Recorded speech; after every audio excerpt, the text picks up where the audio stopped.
তারেক রহমানকে বলে দিছি যে আমরা আমার প্রধানমন্ত্রী শেখ হাসিনা আপনাদের ভোটে আমরাও বিজয়ী হবো ইনশাল্লাহ। তারপরে ইনশাল্লাহ আমরা আমাদের দেশের এলাকার উন্নয়নের জন্য যা যা করার দরকার, গতকালকে আমাদের নেতা তারেক রহমান সাহেব আসছিলেন, আপনারা জানেন। তারেক রহমানকে বলে দিছি যে আমরা আমার প্রধানমন্ত্রী শেখ হাসিনা আমাকে যে কথাগুলো দিয়ে গেছিলেন সেগুলো আপনাকে পূরণ করতে হবে। উনি বলেছেন ঠিক আছে ইনশাল্লাহ আমি এগুলো দেখবো। ভাই ভাই ভালো আছেন আপনি? ভালো আছেন? আলহামদুলিল্লাহ, আমি আপনার জন্য দোয়া করি। আমি আপনার জন্য আপনাদের শ্রদ্ধা ভালোবাসা সবটা আছে। কোন দিকে যাচ্ছেন? আল্লাহ জানে এদের যেখানে নিয়ে এই আজকে 3 নম্বরে ও আমার 3 নম্বরে। না 3 নম্বরে আমরা বদলা দিয়েছি। যখন শুনছি যে আপনারা 3 নম্বরে, তখন আমরা 3 নম্বর বদলাই আমি 1 নম্বরে চলে যাই। আচ্ছা, এটা রাত্রে আমরা 8টার সময় বলছে যে আজকে আপনার 3 নম্বরে, তখন আমি বলে দিয়েছি ভাই 3 নম্বর বাদ দিয়ে আমরা আরেক জায়গায় যা। তো আমাদের কোনো দরকার না, আমরা ভাই ভাই আছেন। মুন্টু ভাই আপনি বড় ভাই, আপনি বড় ভাই। মেজবারে মেজবার 3 দিকে আছে না না আপনার জন্য আছে, অসুবিধা নাই।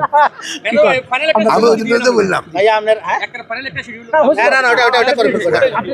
আমি যখনই শুনছি 8টার সময় যখন আমি ফেরত গেছি যে আপনার 3 নম্বরে যে শিডিউল আছে আকবরকে বলছি যে 3 নম্বর বাদ দিয়ে আমরা 1 নম্বরে আপনি কোন জায়গায় আমার চেঞ্জ করার জন্য হয় আপনি বলে চেঞ্জ করে দিব না, কোনো অসুবিধা নেই। না যদি চেঞ্জ করতে হয় আমি চেঞ্জ করব। আমি আপনার জানতাম না। ভাই ইলেকশনের আগে ভাই ভাই আসি সব ইলেকশনের পরে আমাদের নির্বাচনী যুদ্ধ শেষ হয়ে যাবে। বড় ভাই হিসেবে থাকবেন, আমাদের ব্যক্তিগত সম্পর্ক থাকবে।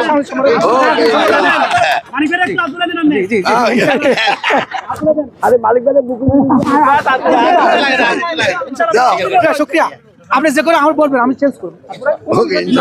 যাও আপনাদের ভোটে আমরাও বিজয়ী হবো ইনশাল্লাহ।